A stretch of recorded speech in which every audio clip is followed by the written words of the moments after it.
Σας ευχαριστούμε πάρα πολύ που ήρθατε. Αυτό θα είναι πάρα πολύ γόνιμο για εμάς να πάρουμε ένα feedback, μια ανατροφοδότηση από εσάς. Είμαστε η ομάδα Contratiempo. Είδατε τον έμπορο της Βενετίας. Έρχονται και τα παιδιά τώρα σιγά σιγά. Να σας πούμε λίγο τα ονόματά μας. Εγώ είμαι ο Θωμάς Θάνος. Εγώ είμαι η Ανδρομάχη Μαρτίνου. Εγώ ο Νικόλας Αλεξίου. Και έρχονται τώρα με σειρά. Πάμε. Μένετε και λέτε όνομα. Πες το όνομά σου. Γεια σας, είμαι ο Μανούσος, Μαρόκο. Ναι, όλα αυτά. Και λείπουν δύο, είναι η Ελένη Καλαφάτη και ο Γιώργος Αντωνόπουλος. Να το... Ωραία. Αυτό είναι ένα έργο λοιπόν το οποίο μαζί με τον Γιώργο ουσιαστικά το σκεφτόμασταν αρκετό καιρό.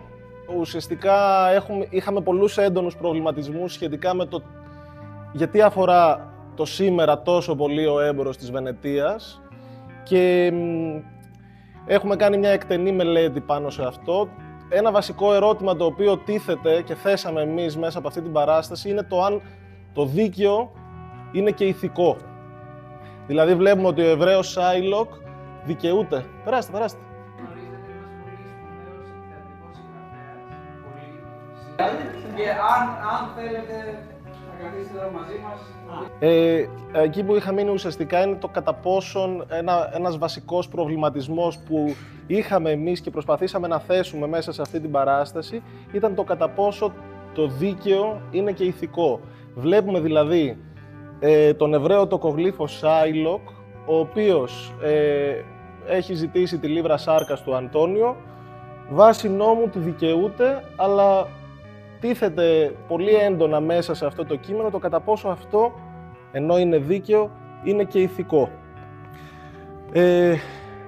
Από εκεί και πέρα, όλο το έργο αυτό περιστρέφεται γύρω από το χαρακτήρα του Σάιλοκ. Ο Σάιλοκ έχει μείνει στην ιστορία ως ένας παραδοσιακός κακός και επειδή αυτό εκείνη την εποχή ταυτιζόταν με την εβραϊκή του ιδιότητα, εμείς θελήσαμε μέσα από αυτή την παράσταση αυτό το πράγμα να μην το αναδείξουμε και η πρώτη μας προσπάθεια ήταν να αναδείξουμε την υποκρισία και τη γελοιότητα των χριστιανών μαζί με τους οποίους συνδιαλέγεται ο Σάιλοκ. Βλέπουμε λοιπόν ότι οι χριστιανοί μέσα σε αυτή την καπιταλιστική Βενετία ναι μεν βάσει ιδεολογίας αντιτίθενται στο δανεισμό με τόκο, παρόλα αυτά αυτό είναι κάτι απαραίτητο για να αναπτυχθεί το εμπόριό τους, οι επιχειρήσεις τους. Οπότε η προσπάθειά μας η πρώτη ήταν να αναδείξουμε αυτή την υποκρισία που έχουν οι χριστιανοί μέσα στη Βενετία. Αυτό μας οδήγησε κατ' επέκταση και στην επιλογή του θέματος που διατρέχει την παράσταση, που είναι αυτό το τσιρκολάνικο του γελοτοποιού, όπου λαμβάνουμε σαν σύμβαση ότι όλη η δράση εκτιλήσεται μέσα στο καρναβάλι της Βενετίας. Κατ' επέκταση βλέπουμε τους χριστιανούς που παρτάρουν, είναι σε μια κατάσταση έκστασης μέσα στο καρναβάλι, οι οποίοι με κάθε ευκαιρία που έρχονται σε επαφή με τον Σάιλοκ, συνέχεια τον... πώς να το πω, τον... Κάνουν bullying. Ναι, του κάνουν bullying. Ακριβώς, έψαχνα την ελληνική έκφραση, αλλά τελικά αυτή είναι η έκφραση. Ναι. Το παρενοχλούν, ακριβώς. Εν τέλει, λοιπόν, μέσα από τη διαδικασία της έρευνας και της πρόβας, καταλήξαμε στο ότι ενώ το βασικό δίπολο το οποίο κυριαρχεί μέσα στον έμπορο της Βενετίας, έτσι όπως γράφτηκε, ενώ αυτό το δίπολο έχει να κάνει με τους χριστιανούς και τους Εβραίους, πιο γόνιμο σε σχέση με την προσέγγιση για τη σημερινή εποχή δεν είναι να το δούμε με αυτόν τον τρόπο, αλλά να το δούμε, να διαμορφώσουμε ένα δίπολο ανάμεσα στους ανθρώπους που απολαμβάνουν τη ζωή και στους ανθρώπους που δεν την απολαμβάνουν. Κατ' επέκταση βλέπουμε ότι ο Αντώνιο και ο Σάιλοκ, ενώ είναι εξορισμού αντίθετοι, εν τέλει καταλήγουν να είναι στην ίδια μεριά και στην άλλη μεριά να είναι οι δύο ερωτευμένοι, ο Μπασάνιο με την Πόρσια. Κάτι ακόμα στο οποίο θα ήθελα να σταθώ Και μετά θα ήθελα να σας δώσω το λόγο, αν έχετε να πείτε κι εσείς κάποιο σχόλιο ή αν έχετε κάποια απορία για να τη συζητήσουμε. Είναι το ότι πόσο μεγάλος είναι σαν συγγραφέας ο Σέξπιρ, όπου τοποθετεί μία γυναίκα, ένα γυναικείο χαρακτήρα, να κυριαρχεί επί των αντρών. Μιλάμε τώρα δηλαδή, αυτό το έργο γράφτηκε το 1597, παίχτηκε νομίζω πρώτη φορά το 1600, καταλαβαίνετε πόσο παλιό είναι, και παρόλα αυτά τοποθετεί ένα γυναικείο χαρακτήρα μέσα σε μια καθαρά ανδροκρατούμενη περίοδο και χώρα όπως ήταν η Αγγλία, τοποθετεί ένα γυναικείο χαρακτήρα να επιβάλλεται και να κερδίζει ουσιαστικά σε κάθε επίπεδο τους τρεις βασικούς αντρικούς χαρακτήρες. Τον Σάιλοκ, γιατί στη δίκη ουσιαστικά τον κερδίζει, τον Αντώνιο, τον άντρα της, τον Μπασάνιο, καθώς του παίζει αυτό το παιχνίδι με το δαχτυλίδι και τον ξεγελά και εκείνος ποτέ δεν παίρνει χαμπάρι το ότι αυτή είναι η Πόρσια, και τον Αντώνιο ουσιαστικά δικαιώνοντάς τον και αθωώνοντάς τον σε μια ακραία κατάσταση που ήταν έτοιμος να πεθάνει. Αυτοί είναι κάποιοι βασικοί άξονες σε σχέση με το σκεπτικό της παράστασης αυτής. Δεν ξέρω, θα ήθελα να σας δώσω το λόγο, όποιος θέλει, βέβαια και εσείς οι κυρίες καθηγήτριες, αν έχετε κάτι να μας πείτε, και τα παιδιά εννοείται και όλοι οι υπόλοιποι από τους θεατές που έτυχε να είναι εδώ σήμερα. Τσαμάκι με ποιος ξέρει τι και να τρώει κάτι ματωμένο. Ναι. Σενιόν που δεν λέγαμε στο... Λοιπόν, νομίζω θυμάμαι καλά, στην ταινία με τον Αλ Πατσίνο έχει τυλιγμένο ένα σηκώτη που συγκεντρώνει πολύ αίμα, ξέρουμε το σηκώτη, είναι και καλό για την ανεμία. Έχει σίδηρο. Ανεβάζει τον αιματοκρίτη. Λοιπόν, δεν ξέρω αν το εμπνεύστηκες από εκεί. Αυτό είναι το ένα μικρό ερώτημα που έχω να σου κάνω ως προς αυτό το κομμάτι. Έχω κι άλλο ένα πάνω σε αυτό. Την ταινία εγώ την έχω δει πολλές φορές, αλλά η τελευταία φορά ήταν πριν από 15 χρόνια. Πιθανολογώ ότι όμως μπορεί να μου έχει μείνει. Η πρόθεση σε σχέση με αυτό ήταν να αναδειχθεί και να βγει μπροστά η κανιβαλιστική διάθεση που έχει ο Σάιλοκ. Ωραία. Ταυτόχρονα όμως, επειδή λες ότι δεν θες να τον παρουσιάζεις ως τον κακό της υπόθεσης, η κανιβαλιστική διάθεση μια χαρά βγήκε. Ταυτόχρονα όμως βγαίνει και αυτό το γκροτέσκο που τον οριοθετεί ως τον κακό της υπόθεσης από την αρχή, έτσι. Είναι έτσι γραμμένο όμως το έργο που αναγκαστικά η ζυγαριά γέρνει προς τη μία μεριά, δηλαδή γέρνει προς το ότι αυτός είναι ο κακός. Γιατί στην τελική πρόκειται για ένα τοκογλύφο. Ο τοκογλύφος δηλαδή είναι αυτός ο οποίος, αν δεν του γυρίσεις τα λεφτά του στην ώρα του, έχει το δικαίωμα, έχει εξουσία πάνω σου. Ναι, και βέβαια υπάρχουν και όλες αυτές οι μεταφορές. Μου ήπιε το αίμα ο τοκογλύφος, ξέρω εγώ. Ακριβώς. Όχι, εμένα μια χαρά με καλύπτει. Αλλά απλά επειδή είπες πριν ότι δεν ήθελες να τον παρουσιάσεις στον κακό. Υπάρχει αυτό τώρα που λέτε, να πόκειται και στην υποκειμενική πρόσληψη του μηνύματος.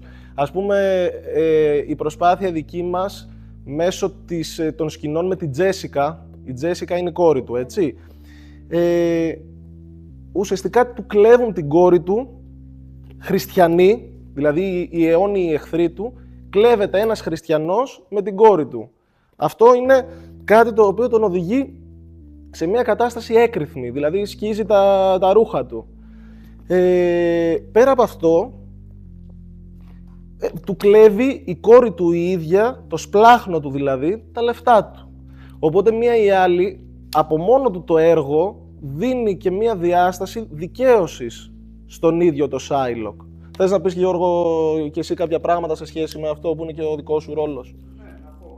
Το θέμα με τον Σάιλοκ είναι ότι κάνει, πώς να το πω, την τελική του επίθεση τροποντινά. Τι σημαίνει αυτό πρακτικά? Έχει αποφασίσει ότι θα πάει χάνοντας και την κόρη του, έτσι, το οποίο είναι ένα πολύ ακραίο πράγμα. Είναι ένας άνθρωπος που τον έχουν αδικήσει, σαφέστατα. Η κοινωνία δεν του συμπεριφέρεται όπως πρέπει και βιώνει ένα ρατσισμό. Εγώ θεωρώ ότι αυτό είναι ένα βαθιά αντιρατσιστικό έργο σε όλα τα επίπεδα. Αυτό προσπαθούμε να κρατήσουμε και αυτό προσπαθήσαμε να σας δείξουμε. Δεν ξέρω αν το καταφέραμε, γιατί πάντα υπάρχει και αυτό μέσα στην ιστορία, και η μέρα και η ώρα και η στιγμή και η διάθεση, και όλα είναι θεμητά και αθέμητα σε ένα ζωντανό πράγμα όπως είναι το θέατρο. Λοιπόν, αυτός ο άνθρωπος ο οποίος βιώνει μια κατάσταση πάρα πολύ δύσκολη και πάρα πολύ σκληρή, είναι λογικό να προσπαθεί να αρπαχτεί από οποιοδήποτε μέσον υπάρχει.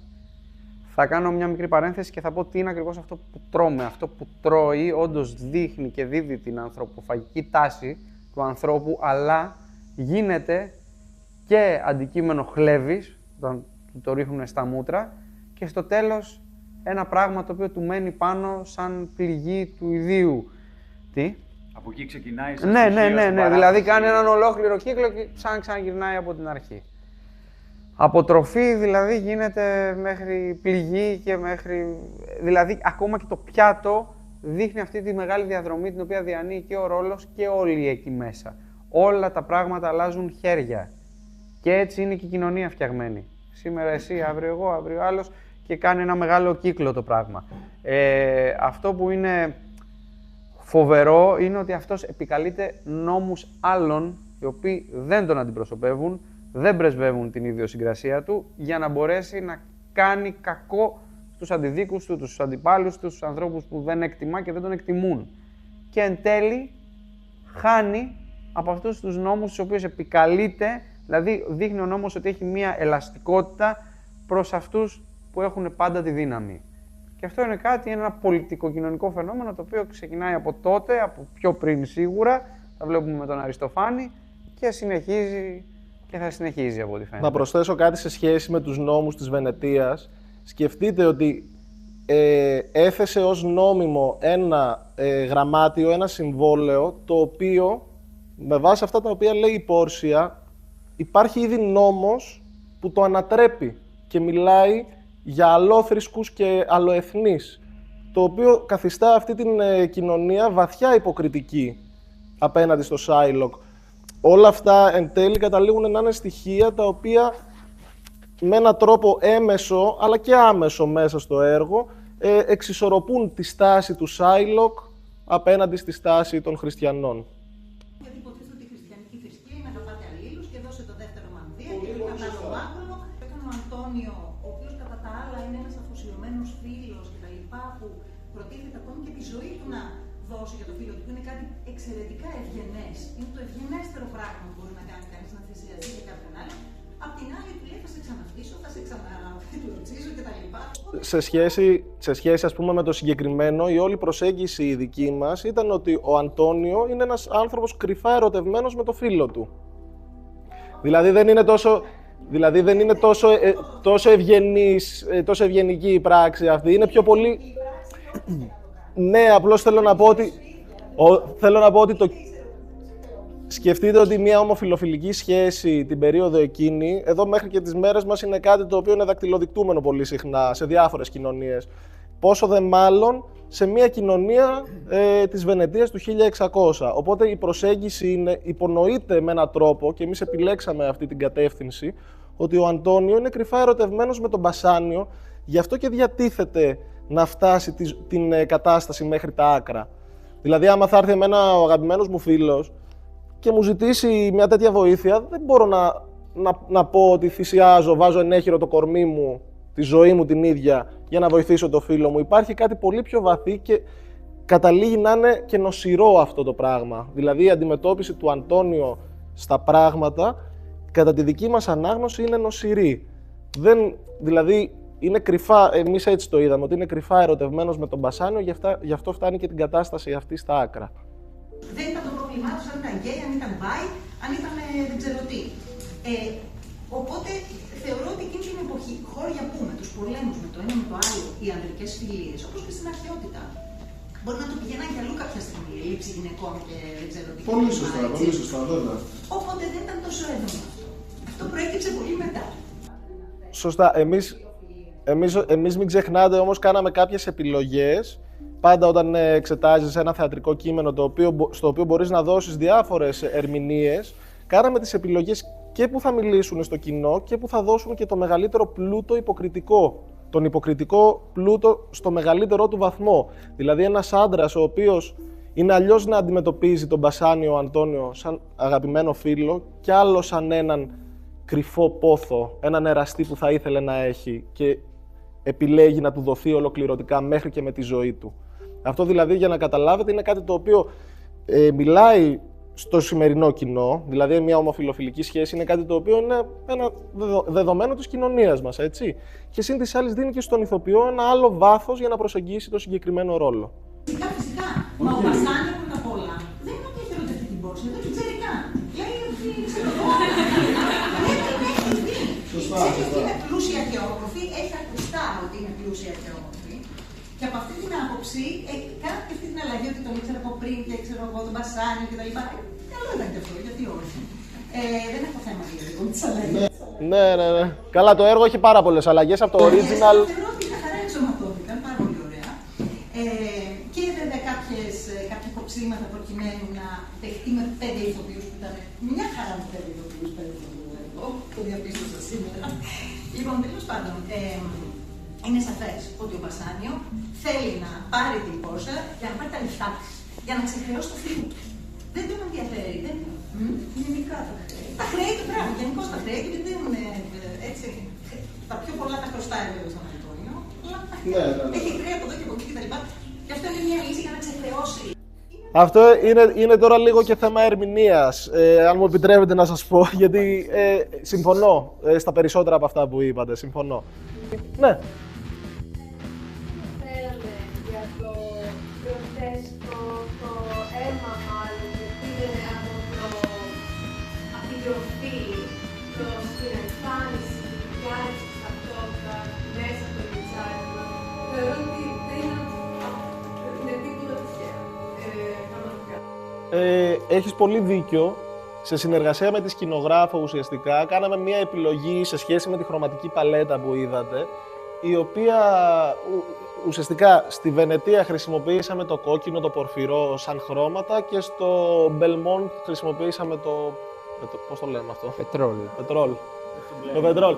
Οπότε ναι, ουσιαστικά οτιδήποτε έχει να κάνει με τη Βενετία είναι στην κόκκινη απόχρωση και κατ' επέκταση προφανώς και αυτό, παράλληλα με το συμβολισμό της κανιβαλιστικής διάθεσης, της σαρκοβόρας διάθεσης που έχει ο Σάιλοκ. Πολύ σωστή η παρατήρησή σου. Ροκ και ηλέκτρο. Και λίγο... Ναι. Ναι. Κάποιος άλλος? Κύριε Κατσικονούρη, θέλετε να μας πείτε και... Σε σχέση με τον νόμο από όπου ξεκίνησε η κουβέντα, εγώ έχω να πω ότι καταρχάς μπορούμε να το δούμε το έργο ότι είναι μια βιβλική αναφορά. Κάποιος είπε ότι ο Σάιλοκ χρησιμοποιεί τους νόμους της Βενετίας, αλλά αυτό του γυρίζει μπούμεραγκ. Δεν είναι το θέμα ο νόμος, το θέμα είναι η προσέγγιση και το πνεύμα του νόμου. Ο Σάιλοκ εκπροσωπεί το μοσαϊκό, το πνεύμα του μοσαϊκού νόμου, δηλαδή οφθαλμόν αντί οφθαλμού και οδόντα αντί οδόντος. Και απάνω σε αυτό είναι που εγκλωβίζεται, δηλαδή εγκλωβίζεται μέσα σε αυτή την νομικίστικη προσέγγιση. Εκεί είναι που την πατάει ο Σάιλοκ. Απ' την άλλη μεριά, η Πόρσια ως δικαστής, μέσα από αυτό το τρίκ, το έβριμα, του δίνει τη χαραμάδα μιας άλλης προσέγγισης του νόμου, μέσα από το έλεος, από αυτόν τον υπέροχο μονόλογο, που συγχαρητήρια κιόλας όπως αποδόθηκε. Αλλά ο Σάιλοκ το αρνείται. Υπάρχουν δηλαδή δύο προσεγγίσεις του πνεύματος της δικαιοσύνης, του μοσαϊκού νόμου και αν θέλετε και γιατί όχι του χριστιανικού νόμου, ο οποίος ο χριστιανισμός τότε δεν ήταν κάτι το οποίο όπως εμείς το θεωρούμε σήμερα ξεπερασμένο ή συντηρητικό ή καταπιεστικό, ήταν πνεύμα, ήταν ανανεωτικό πνεύμα για εκείνη την εποχή, σε συνδυασμό κιόλας και με το αρχαιοελληνικό πνεύμα που είχε αρχίσει να ξανάρχεται στην επιφάνεια μέσα από την αναγέννηση. Και έχουμε αυτές τις δύο, δραματουργικά έχουμε αυτές τις δύο δυνάμεις που κινούνται και συγκρούονται μέσα στο έργο. Το παλαιικό, εβραϊκό, μοσαϊκό πνεύμα, το καταγράμμα, και το άλλο ένα πιο ελεύθερο, πιο φιλελεύθερο πνεύμα, ένας χριστιανισμός πραγματικά πιο ελεύθερος και όχι απελευθερωμένος, αν θέλετε, και από το γράμμα του καθολικισμού. Έτσι, μην ξεχνάμε ότι η Αγγλία ήταν πάντα ενάντια και ήθελε να ξεφύγει από την δικαιοδοσία του Πάπα. Και μέσα... Ναι, και στο πνεύμα της αναγέννησης. Αυτές τις δύο δυνάμεις έχουμε εδώ που συγκρίνονται μέσα στο έργο και αν θέλετε όλα τα άλλα θέματα και υποθέματα βλέπετε ότι τάσσονται από τη μια μεριά και από την άλλη. Δηλαδή, το θέμα του έρωτα και της αγάπης είναι στη μεριά των χριστιανών. Η χαρά της ζωής, έτσι. Υπάρχει και μια άλλη σκηνή υπέροχη με την Τζέσικα και το χριστιανό, ποιος είναι ο Λορέντζο. Λορέντζο. Ναι, στον κήπο εκεί που είναι μια υπέροχη σκηνή που πραγματικά εξυμνούν τη χαρά της ζωής και του έρωτα. Και ένα σωρό άλλα υποθέματα. Ας το πούμε, ξέρω εγώ, ο Σάιλοκ εκπροσωπεί τη στασιμότητα. Αυτός είναι το κογλύφος με την έννοια ότι δίνει λεφτά και τα παίρνει πίσω με τόκο. Οι άλλοι χριστιανοί που τα παίρνουν, οι έμποροι, δεν είναι τυχαίο ότι το έργο λέγεται «Ο έμπορος Βενετίας». Και μπαίνεις μέσα να δεις την παράσταση και βλέπεις ότι το κεντρικό πρόσωπο δεν είναι ο έμπορος, είναι το κογλύφος. Έτσι. Χώρια από Σάιλοκ είναι ένα από τα μεγαλύτερα ενίγματα του παγκόσμιου δραματολογίου. Αυτό είναι άλλο, μπορούμε να το πούμε μετά, αν μπορούμε να κάτσουμε μέχρι τις 2 η ώρα, αν θέλετε. Αλλά βλέπετε εδώ πέρα ότι υπάρχει το εξής παράδοξο. Λέει ο έμπορος Βενετίας και το κεντρικό πρόσωπο είναι το κογλύφος. Ο έμπορος είναι ο Αντώνιο, ο οποίος συμβολίζει την κινητικότητα. Το κογλύφος συμβολίζει τη συσσόρευση του χρήματος, τη στασιμότητα, και ο έμπορος είναι κινητικός, είναι κοινωνικός, συνδιαλέγεται. Είναι ο έμπορος, ο αστός έμπορος, η αστική τάξη, που και αυτή τότε δεν ήταν αυτό που λέμε σήμερα η αστική τάξη μας πίνει το αίμα. Είναι μια κινητική δύναμη. Αν δεν υπήρχε αστική τάξη να ξεπροβάλλει, τότε δεν θα είχαμε ούτε τους φωτισμένους φουεδουάρχες, ούτε την αναγέννηση και όλα τα παρεπόμενα μετά. Λοιπόν, είναι ένας άνθρωπος προοδευτικός. Η θυσία που κάνει για το φίλο του πάλι ανάγεται στο αρχαιοελληνικό ιδεώδες, όπως είπε και η καθηγήτριά σας, έτσι. Το οποίο δεν είναι ένα ιδεώδες το οποίο μπορείς να του καταλογίσεις ότι έχει μια ιδιοτέλεια. Είναι το ευγενές ιδεώδες της φιλίας, το οποίο φιλία ήταν ανοιχτή, ένα πράγμα ανοιχτό, το οποίο μπορούσε να περιλαμβάνει και το ερωτικό στοιχείο μέσα. Και απ' την άλλη είναι ο παλιός κόσμος, ο οποίος αντιστέκεται και ο οποίος προσπαθεί να κρατήσει την κυριαρχία του. Είναι, όπως σε κάθε καλό θεατρικό έργο, έχουμε έναν αγώνα κυριαρχίας και επιβολής. Γι' αυτό ο έμπορος της Βενετίας είναι πραγματικά ένα σπουδαίο έργο, ένα έργο ογκόληθος για το παγκόσμιο θέατρο. Και φυσικά είναι και ένα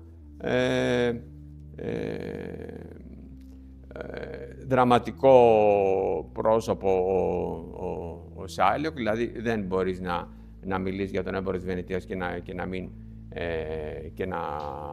και να μην εστιάσει στο ενιγματικό στοιχείο αυτού του προσώπου, το οποίο από την άλλη μεριά στο αντικαθρέφτισμά του έχει και τον έμπορο της Βενετίας, τον Αντώνιο, ο οποίος και αυτός φέρει μία μοναχικότητα μέσα σε όλο αυτό το πανηγύρι που πολύ σωστά το στήσατε έτσι. Ο Αντώνιο και ο Σάιλοκ είναι πραγματικά δύο μοναχικές όψεις του ίδιου νομίσματος. Ναι. Δεν θέλω να καταλήξω πουθενά, έτσι τα λέω.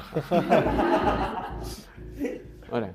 Και ακόμα και ο προοδευτικός της χριστιανικός κόσμος, και έτσι να το δούμε, δεν δίνει, ενώ στην εποχή εκείνη, δεν δίνει επιλογή στον Εβραίο, έτσι. Δηλαδή, δεν υπάρχει. Ότι ο νόμος είναι προοδευτικός δεν σημαίνει ότι και αυτοί που τον επιβάλλουν είναι. Ναι, και αυτό και το πόσο, ναι μεν μπορεί ο χριστιανισμός να είχε κάτι πιο προοδευτικό σε σχέση με τον Εβραϊσμό, αλλά το πώς δημιουργούνται θρησκείες και το πώς συμπεριφέρονται οι πιστοί. Μα στην ουσία, συγγνώμη, στην ουσία, είναι και αυτό είναι το πολύ ωραίο δραματουργικό παιχνίδι του Σέξπιρ, είναι ότι τον εγκλωβίζει το Σάιλοκ μέσα στη δική του αντίληψη και προσέγγιση του νόμου. Δεν έχει σημασία αν ο νόμος είναι εβραϊκός ή χριστιανικός ή φιλελεύθερος ή συντηρητικός ή όχι. Έχει σημασία το με τι πνεύμα προσεγγίζουμε εμείς οι άνθρωποι, τα υποκείμενα, τον νόμο. Εντάξει. Πολύ σωστά. Και υπάρχει αυτή η προσέγγιση από τη μεριά του Σάιλοκ, ότι τι λέει εδώ πέρα, το γράμμα του νόμου. Δηλαδή, συγκρούεται στην ουσία η Παλαιά Διαθήκη με την Καινή Διαθήκη, ας το πούμε έτσι. Ακριβώς. Έτσι, το παλαιό με το νέο, μεσαίωνας με αναγέννηση. Πάρτε ό,τι αντιθετικά ζεύγη θέλετε. Λοιπόν, έχει λοιπόν αυτή την προσέγγιση την παλαιακή και μοσαϊκή ο Σάιλοκ με το γράμμα του νόμου και με το γράμμα του νόμου θέλεις, κύριε, ας πούμε, εντάξει, ωραία. Αυτή είναι η νόμη. Άμα θέλεις να τα πάμε όλα με το γράμμα του νόμου, θα εφαρμοστεί και για σένα. Πηγαίναμε μέχρι εκεί που σε συνέφερε. Τώρα βλέπεις όμως ότι ο νόμος στρέφεται εναντίον σου. Αλλά εφόσον θέλεις όλα να πάνε με το γράμμα του νόμου, θα εφαρμοστεί το γράμμα του νόμου και για σένα τώρα. Εντάξει, τι λέει, να μην ρίξει ούτε μια σταγόνα αίμα κάπου. Πολύ σωστά. Δηλαδή, εκεί είναι που εγκλωβίζεται. Και ο Σέξπιρ μέσα από αυτό θέλει να μας πει ότι παιδιά, τέλος πάντων, δεν λύνονται οι ανθρώπινες υποθέσεις και σχέσεις και η κοινωνία και η οικονομία και όλα αυτά με τέτοιου είδους προσεγγίσεις. Όλο το κλειδί, αν θέλουμε να σώνει και καλά μέσα σε αυτό το ενηγματικό έργο, να βρούμε ένα μήνυμα που εγώ αντιπαθώ, έτσι για να υπάρχουν μηνύματα στα έργα και στα δικά μου το αποφεύγω. Αλλά αν θέλουμε να σώνει και καλά να δούμε κάτι που μας προσφέρει ο συγγραφέας σαν μήνυμα, είναι στο μονόλογο περί ελέους, που είναι άλλου τύπου προσέγγιση. Για ποιο λόγο ήταν τόσο διαφορετική, ποιο ήταν το κίνητρο πίσω από όλο αυτό, γιατί εμένα δεν μου έμοιαζε με τις υπόλοιπες. Θα σου πω. Όσο μπαίναμε στη διαδικασία να το στήσουμε, ήταν δομημένο στο να είναι χωρισμένη η σκηνή στα δύο, από τη μία να είναι η Βενετία, από την άλλη να είναι το Μπελμόντ. Εγώ ήθελα κάπως να το σπάσω αυτό, γιατί το βαριόμουν να είναι συνέχεια καθ' όλη τη διάρκεια του έργου. Δηλαδή το αρχικό κόνσεπτ ήταν να είναι η Βενετία, το Μπελμόντ και στο τέλος να ενωθούν οι δύο κόσμοι όπου θα γίνει το δικαστήριο. Εμένα δεν μου άρεσε να μείνει δηλαδή καθ' όλη τη διάρκεια του έργου με αυτή τη δομή, τη σκηνογραφική δομή, η παράσταση. Η αφετηρία, η έμπνευση βασικά για τη συγκεκριμένη απόδοση έχει να κάνει με το θρύλο του Όγκρε. Ο Όγκρε είναι ένας αστικός θρύλος που υπήρχε μέσα σε όλη την Ευρώπη, δεν ξέρω αν σας είναι οικείο το συγκεκριμένο όνομα, όπου ο Όγκρε ήταν ένας τερατόμορφος άνθρωπος, ήταν ένα πρόσωπο που τρόμαζε τα παιδιά, ο Όγκρε. Εμπνεόμενος από αυτό το τερατόμορφο θέλησα να φτιάξουμε μια εικόνα στην οποία να γίνεται μια σύνθεση με τον Σάιλοκ σαν πατριάρχη από πάνω και αυτό το ριχτάρι, το πανί που μοιάζει με πετραχύλι και κάπως οι ηθοποιοί να συνθέτουν με τα πόδια τους τα χέρια και τα άκρα του Όγκρε, αλλά χωρίς αυτό να χρειάζεται απαραίτητος να έχει τέτοια εξήγηση στο θεατή για να το καταλάβει. Μιας και κάνουμε αυτή την κουβέντα τώρα, σας το εξηγώ, αλλά είναι κάτι το οποίο αφενός εμπνέεται από τον Όγκρε, έναν κακό δηλαδή του θρύλου, και κατ' επέκταση και συν αυτό εξυπηρετεί και μια σκηνογραφική ανάγκη που είχα εγώ προσωπικά, να μην φαίνεται μονοδιάστατο το σκηνικό συνέχεια, να μην είναι δηλαδή χωρισμένη η σκηνή η Βενετία και από εδώ το Μπελμόντ, γιατί αν δεν το κάναμε αυτό θα έπρεπε όλη η σκηνή με την Τζέσικα να λάβει χώρα από εκεί και αυτό θα το έκανε κάπως μονότονο για τα δικά μου μάτια. Σε αυτή τη σκηνή ήταν πολύ σημαντικό το ότι είναι ένα turning point για το χαρακτήρα του Σάιλοκ. Η στιγμή που τον εγκαταλείπει η κόρη του είναι πολύ κομβικό για το πώς θα εξελιχθεί αργότερα στο έργο ο χαρακτήρας του, γιατί πραγματικά μετά και από αυτή την προδοσία, το ότι φεύγει με έναν χριστιανό, του Σάιλοκ δεν του μένει τίποτα. Του παίρνει, τον κλέβει, φεύγει με χριστιανό, τον χλεβάζουν, τον λιντσάρουν, τον κακοποιούν με κάθε τρόπο, έτσι, επειδή είναι διαφορετικός, επειδή έχει μια διαφορετική θρησκεία και εκείνη τη στιγμή μένει στο απόλυτο τίποτα. Οπότε δεν έχει τίποτα άλλο να χάσει πια. Παρουσιάζεται από το Σέξπιρ ότι το μόνο που ζητά είναι λεφτά, έτσι, και του προσφέρουν χαρακτηριστικά, λέει η Πόρσια, για 60.000 δουκάτα. Μιλάμε για το αρχικό ποσό επί 30, έτσι. Σε σημερινούς όρους, τα 3.000 δουκάτα μπορεί να είναι κάποιες εκατοντάδες χιλιάδες ευρώ. Φανταστείτε το αυτό επί 30. Πάντως να σας πω το συγκεκριμένο, δεν ήταν τόσο έβριμα. Κράτησα το original κείμενο ως έχει, γιατί μέσα σε αυτό το κείμενο υπάρχουν 2-3 περιπτώσεις όπου τη μία λένε το διπλάσιο, την άλλη λένε το τριπλάσιο, την άλλη το δεκαπλάσιο, το 20 κτλ. Τι είναι αυτό το οποίο οδηγεί την Πόρσια να πάει στο δικαστήριο να δικάσει τη δίκη της συγκεκριμένη. Διαβάζοντας το συγκεκριμένο γράμμα, διαβάζει χαρακτηριστικά μια φράση ότι αν η αγάπη σου δεν είναι ικανή, πες τα υπόλοιπα, για να σε φέρεις μην το κάνει το γράμμα μου. Okay. Οπότε αυτή το διαβάζει και έτσι όπως γίνεται μέσα στη σκηνή, είναι κάτι το οποίο δεν μπορεί να το έλεγε ποτέ ένας φίλος προς ένα φίλο χωρίς να υπάρχει μια ερωτική σπίθα μέσα στη σχέση τους. Ο άλλος είπε ότι δίνω την ψυχή μου. Αφού δίνεις την ψυχή σου, μιλάς δηλαδή την ψυχή σου για να επιβιώσει, για να ζήσει, φαίνεται η αλήθεια με το δάχτυλο, την παρουσιάζει. Μου ανήκει δηλαδή η ψυχή. Ακριβώς. Κάποιος άλλος? Ναι. Δικάζουμε τόσο αυστηρά τον Σάιλοκ και του λένε κιόλας ότι αν τον σκοτώσει, θα σκοτώσουν και εσένα. Μισό λεπτό. Δηλαδή, καταρχάς εκεί πέρα δεν τα λέει ως δικαστής, μπορεί να αφοράει την κείμενο του δικαστή, αλλά μιλάει πραγματικά ως Πόρσια. Πρώτον. Δεύτερον, δηλαδή τι έλος να δει, δηλαδή να τον αφήσουν να τον σκοτώσει, ας πούμε, δηλαδή ξέρω τι. Είναι σωστός ο λόγος περί απλώς μετά από λίγο. Ναι, είναι η υποκρισία που έγινε. Θα μπορούσε να μην τον καταδικάσει να γίνει χριστιανό. Α, ναι, όχι, ναι. Ναι, αυτό έλεγα, προσπαθούσα να πω και προηγουμένως, ότι δεν είναι θέμα υποκρισίας, είναι ότι δραματουργικά θέλει να μας δείξει ο Σέξπιρ, ας πούμε, τον άνθρωπο αυτόν που έχει αυτή την οτροπία και την προσέγγιση στα πράγματα, που εγκλωβίζεται σε αυτή την προσέγγιση. Είναι να δείξει, ας πούμε, πού οδηγεί αυτή η προσέγγιση. Δηλαδή, ό,τι πληρώνεις, παίρνεις, ό,τι. Έτσι, πώς λέει τώρα, μάχαιρα ανέδωσης, μάχαιρα τα λάβεις, ας πούμε. Ορίστε, συγγνώμη, δεν άκουσα. Εκείνη τη στιγμή βέβαια πηγαίνουμε σχεδόν, και καλά έχουμε ελευθερία βούλης και ελεύθερη επιλογή, αλλά πηγαίνουμε σχεδόν πάλι στο οφθαλμό, αντιοφθαλμού, δηλαδή στον παλιό νόμο. Ναι, ακριβώς. Το πληρώνουμε με το ίδιο νόμο. Αφόσον του δώσαν την ευκαιρία να αλλάξει νόμισμα, να συνδιαλλαγεί με τους αστυνοτρόπους και τα πράγματα αλλιώς. Εφόσον όμως είναι ο καινούριος κόσμος, θα μπορούσε να δείξει έλεος.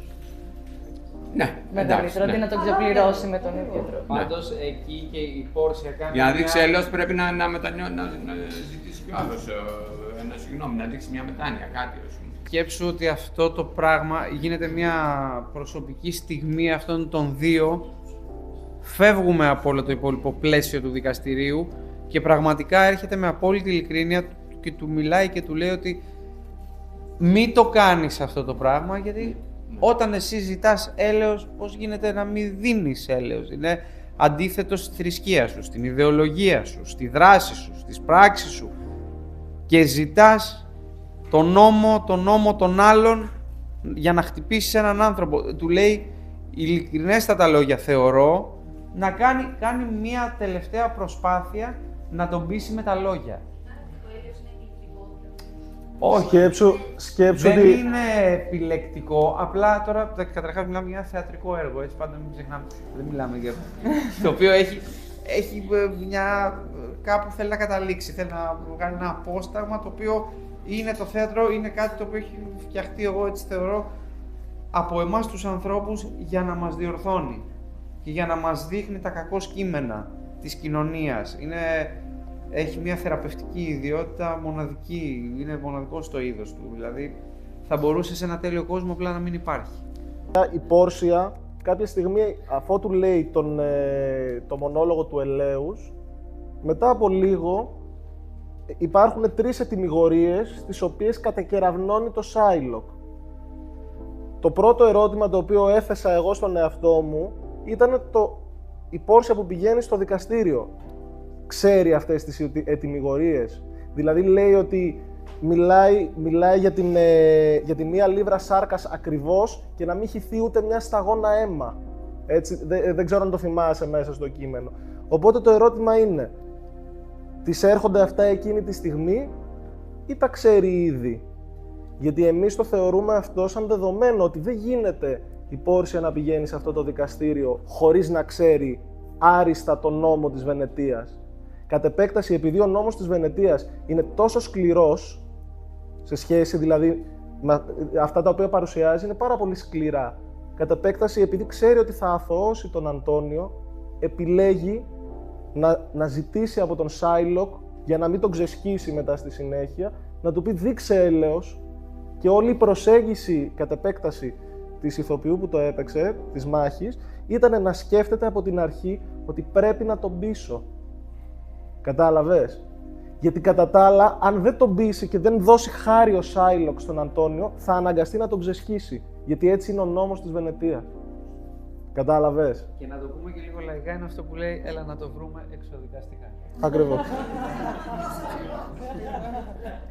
Δεν θα μπορούσε, δηλαδή ξέρεις, αυτό υπάρχει το ερώτημα η Πόρσια πώς πηγαίνει σε αυτό το δικαστήριο. Κάποιοι, ας πούμε στην ταινία, το παρουσιάζουν πολύ ελαφρά, ότι μου ήρθε και αυτό και αθωώνω τον Αντώνιο και ο Shylock τον εκβιάζουμε στο τέλος, ότι θα πεθάνει ή θα δεχτεί αυτά τα οποία θέτουμε. Κατάλαβες? Ενώ εμείς προσπαθώντας να δώσουμε απαντήσεις σε αυτό, θεωρήσαμε ότι η Πόρσια είναι μια νομική ιδιοφυΐα, ας το πούμε. Ο θείος της είναι ένας... Ακριβώς είναι ένας αρχιδικαστής, ο οποίος κάλλιστα θα μπορούσε να την έχει δασκαλέψει σε σχέση με τον νόμο της Βενετίας. Μα είναι κατοχυρωμένο και αυτό. Ναι, δεν φωτίζεται τόσο πολύ, δεν αναδεικνύεται, δηλαδή μέσα από μία ατάκα, εντάξει, δεν φωτίζεται πολύ. Αλλά μόνο έτσι εμείς μπορέσαμε να το καταλάβουμε, το γιατί οικετεύει το Shylock να δείξει έλεος και στη συνέχεια τον διαλύει ολοκληρωτικά. Είναι ότι του χαρίζουν τη ζωή.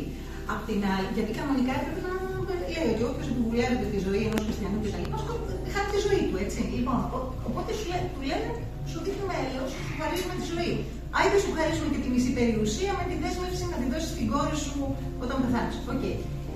Αυτό όμως που είναι πραγματικά άπονο και δεν δείχνει έλεος και είναι υποκριτικό, είναι ότι τον αναγκάζουν να εκχριστιανιστεί από τη στιγμή που είναι ένας πολύ παραδοσιακός Εβραίος, που ορκίζεται στο Άγιο Σάββατο, που δίνει ραντεβού με τον φίλο του στη συναγωγή, με τον Τουβάλ, που επικαλείται τον Λάμπαν και δεν ξέρω τι με τα ζώα κτλ. Αναφέρεται με κάθε ευκαιρία στην Παλαιά Διαθήκη κτλ. Δεν τρώει χοιρινό. Στην ουσία τον καταδικάζουν σε θάνατο. Ακριβώς. Όχι, δεν είναι μόνο αυτό. Ο Εβραίος δεν μπορούσε να κάνει καμία άλλη δουλειά. Τι δουλειά θα έκανε ο Shylock? Εκχριστιανισμένος. Ήταν Εβραίος, ήταν αποσυνάγωγος. Χριστιανισμένος θα μπορούσε να κάνει τέτοια δουλειά.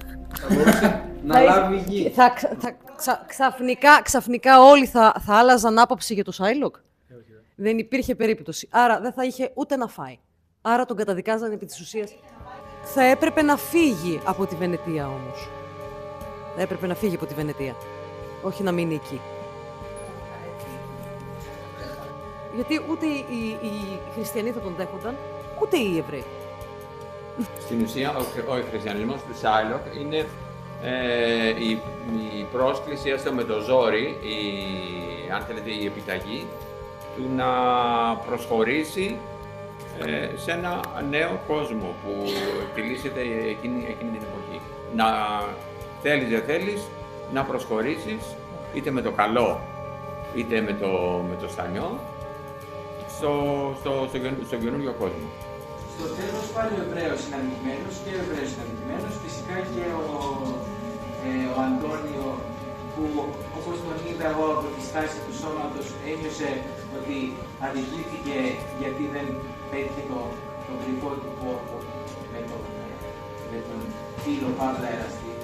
Θα έλεγα ότι δική μας εποχή που είμαστε λίγο πιο open mind, θα μπορούσε αυτό να φανεί κάπως πιο ξεκάθαρα στο έργο. Μπορεί να είναι στο κείμενο, αλλά σε εμάς, στους δικούς μας θεατές του 2026, θα μπορούσε να φαίνεται αυτό πιο ξεκάθαρα, γιατί δεν είμαστε στην εποχή του Σέξπιρ, είμαστε αρκετά χρόνια. Στη δική μας εδώ παράσταση πιστεύω ότι δεν υπάρχει αυτό θελημένα και από την αρχή να φωτιστεί. Η θεότητα, όχι η σχέση, συγγνώμη, περνάω από τη σχέση, να πάω παρακάτω όσον αφορά την πίστη των δύο. Υπάρχει συγγραφικά, ενώ υπάρχει στο κείμενο, αλλά ουσιαστικά εδώ η θεότητα είναι το χρήμα στη δική μας παράσταση που ορίζει συμπεριφορές και σχέσεις. Να πω κάτι. Αλλάζω τώρα θέμα όσον αφορά Εγώ θέλω να απαντήσω πάντως επί της σχέσης. Επί της σχέσης του Αντώνιου με τον... Ναι. Έχεις δίκιο σε αυτό που λες, ότι θα μπορούσε κάπως να είναι πιο ανοιχτό. Αυτό από την άλλη ούτε δεν εξυπηρετεί και τη δράση του έργου. Αντικειμενικά αυτοί οι δύο δεν θα μπορούσαν να είναι μαζί. Αν ήθελες να είναι πιο εκδηλωτικός ο Αντώνιο, ας πούμε, δηλαδή δεν έχει να κάνει με τα σημεία των καιρών τόσο όσο με το ότι αυτοί οι δύο άνθρωποι έχουν μία άλλη πορεία και θα καταλήξουν αλλού. Και αυτό το γνωρίζουν και οι δύο. Έχουν μία σχέση παραπάνω αλληλοεκμετάλλευσης παρά ερωτική. Και υπάρχει το ερωτικό στοιχείο κατ' επέκταση, όχι στην ουσία, έτσι νομίζω. Δηλαδή συμφωνώ σε αυτό που λες, αλλά νομίζω ότι εδώ πέρα το παιχνίδι παίζεται με άλλους κανόνες και όχι με τους ερωτικούς πρωτίστως. Αυτό δεν ξέρω αν σε κάλυψε.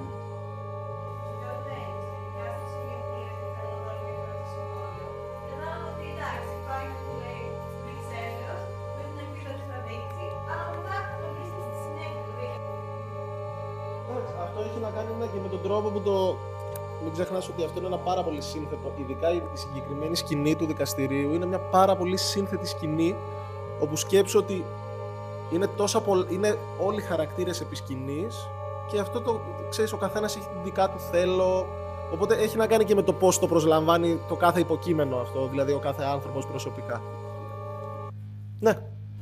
Επειδή είναι το έλεος, λοιπόν, εμένα μου φαίνεται ότι είναι σαν ο Σέξπιρ, δηλαδή από την αρχή ξεκινάει ότι είναι το τραγικό πρόσωπο Εβραίος. Απλά στο τέλος με που δέχεται τα χρήματα, το έλεος και αυτά, σαν να του δίνει κάνει ακόμα πιο τραγικό το τέλος του. Δηλαδή, like this is the point. Πολύ σωστά. Δηλαδή, εμένα ήταν εμφανές ότι ξεκινάει και καταλήγει με ένα τραγικό πρόσωπο. Πολύ πολύ σωστά. Αντίστοιχα όμως τραγικό πρόσωπο είναι και ο Αντώνιο.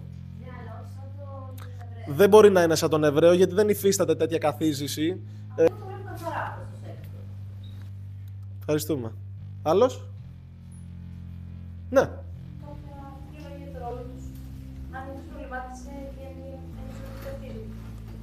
Okay. Βασάνιο λοιπόν.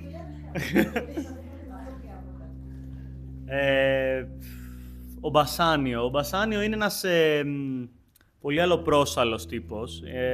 Είναι party animal, έχει συνηθίσει μια ζωή των καταχρήσεων και κάτι το οποίο πρόσφατα έκανα τη συνειδητοποίηση, δηλαδή τις τελευταίες μέρες προβών, μπορεί και από τις πρώτες μέρες παραστάσεων, είναι ότι ο Μπασάνιο, επειδή έχει βιώσει όλη τη ζωή μέσα στις καταχρήσεις και μέσα στους εθισμούς, έτσι τουλάχιστον όπως εμείς το προσεγγίσαμε, δεν μπορεί να ζήσει χωρίς αυτά. Και μπορεί η αρχή του τόξου αυτού του χαρακτήρα να ήταν ένας άνθρωπος ο οποίος ήταν εξαρτημένος από ουσίες ή εξαρτημένος από μια καλοπέραση, να παρτάρει με χρήματα άλλων, κατά κύριο λόγο του Αντώνιου. Και στο τέλος καταλήγει πάλι εθισμένος, πάλι εξαρτημένος από την αγάπη του για την Πόρσια, από την ανάγκη του να είναι αγκιστρωμένος πάνω της. Χωρίς δεύτερη σκέψη, στη τελευταία σκηνή δηλαδή δεν γυρνάει καν να κοιτάξει τον φίλο του που μέχρι πριν λίγο αντάλλαζαν λόγια αιώνιας αγάπης και απόλυτης αφοσίωσης. Από τη στιγμή που η Πόρσια είπε κάτι, είναι νόμος για αυτόν. Και πιστεύω ότι είναι ένα ενδιαφέρον τόξο του χαρακτήρα που γύρισε ξανά στον πρώτο όροφο αυτής της πολυκατοικίας που είναι αυτή η παράσταση. Λοιπόν,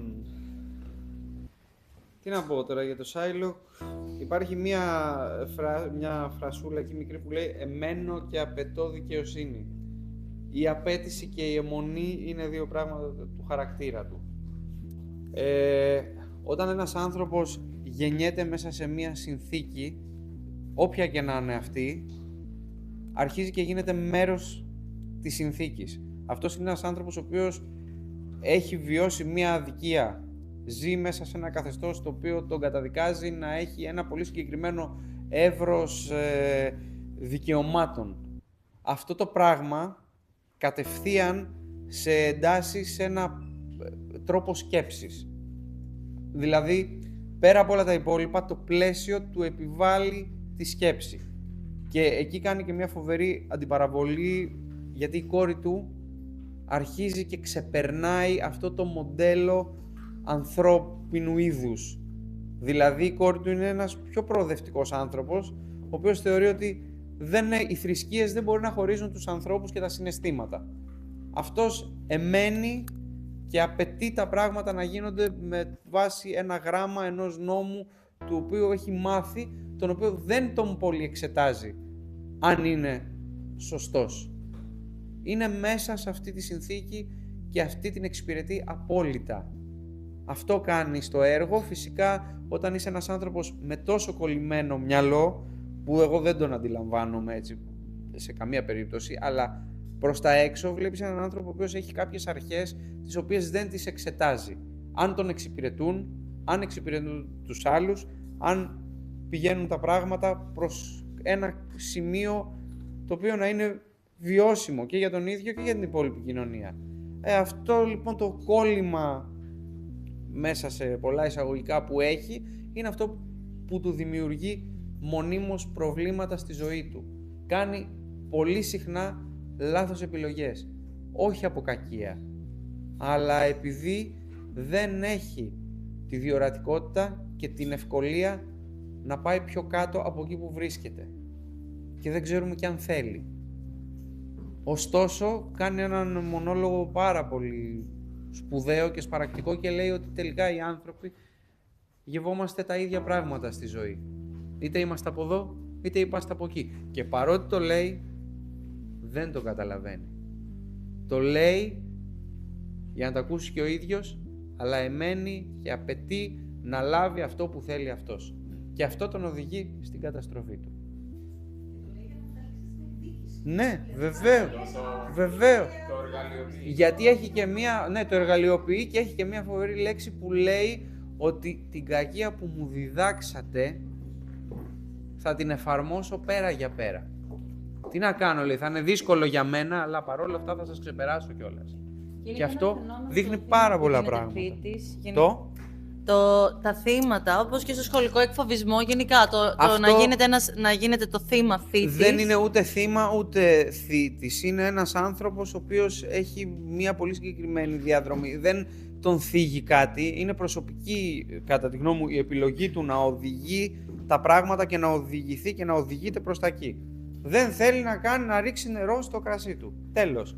Θα είναι ή αυτός ή κάποιος άλλος. Είναι λιγάκι ηγετικός ο τρόπος σκέψης. Αλλά τι εννοείς ότι δεν είναι θύμα και θήτης? Πώς να το πω, ότι θέλει να μην την έχεις την εξουσία εσύ, αλλά την έχω εγώ. Δεν είναι ότι θέλει ένα κόσμο που οι άνθρωποι να είναι ίσοι και μετρημένοι. Σου λέει θα σου πάρω και τη ζωή άμα χρειαστεί. Στο βαθμό που του αναλογεί την έχει την εξουσία. Ναι. Και άλλων πραγμάτων φαντάζομαι, γιατί είναι ένας άνθρωπος που τους συνδιαλέγεται τους χριστιανούς. Δεν τους είναι ξένος και δεν του είναι ξένοι. Έχουν μια περίεργη σχέση. Ναι, τους είναι απαραίτητος ακριβώς. Και του είναι απαραίτητη. Αυτό είναι το φοβερό πράγμα. Δηλαδή, είναι ένας άνθρωπος ο οποίος είναι ένας βαρώνος, ένας νονός τροποντινά. Δεν είναι νόμιμος, αλλά παρόλα αυτά υπάρχει κανονικότατα στην κοινωνία και έχει και κοινωνική θέση υψηλή. Πιο υψηλή. από αυτόν, ας πούμε. Αλλά νομίζω ότι όλο περνάει μέσα από τη στιγμή που τον βρίσκει στη ζωή του σε σχέση με τον Βασάνιο. Οπότε όλο αυτό το συμπληρωματικό του, το κοντράστ που έχει, δηλαδή, ενώ είναι εξωστρεφώς, μάλλον σαν θέση κοινωνική είναι στο 10, μέσα του είναι στο 2. Και υπάρχει μια φοβερή σύγκρουση που τον παρασέρνει στο να πιστέψει ότι μπορεί ακόμα και να προσφέρει, να δανειστεί και να δώσει για τα χρήματα, ότι τίποτα δεν θα πάει και στραβά, μόνο και μόνο επειδή έχει κάνει αυτό το focus για να κερδίσει για την ψυχή του μέσα κάτι σε σχέση με τον Βασάνιο. Και φυσικά στο τέλος παίρνει το μάθημά του μετά από όλο αυτό. Είναι κάτι αλαζονικό που έχει, που θέλει ουσιαστικά να σώσει κατά κάποιο τρόπο τον φίλο του και θεωρεί ότι είναι ένα κομμάτι θυσίας το δικό του που μπορεί, δεν ξέρω αν γίνεται ενσυνείδητα, αλλά μπορεί με ψυχολογικούς όρους να αναλύεται κάπως αυτό, αλλά ασυνείδητα ναι, θέλει να είναι αυτός που θα προσφέρει τη σωτηρία, θα θυσιαστεί. Δεν ξέρω ποιο, το σύνδρομο της Αντιγόνης, δεν ξέρω πώς λέγεται. Εγώ εντάξει, είχα τα πιο περιφερειακούς ρόλους, δηλαδή δεν είχαν το ίδιο βάθος που είχαν οι ρόλοι των παιδιών.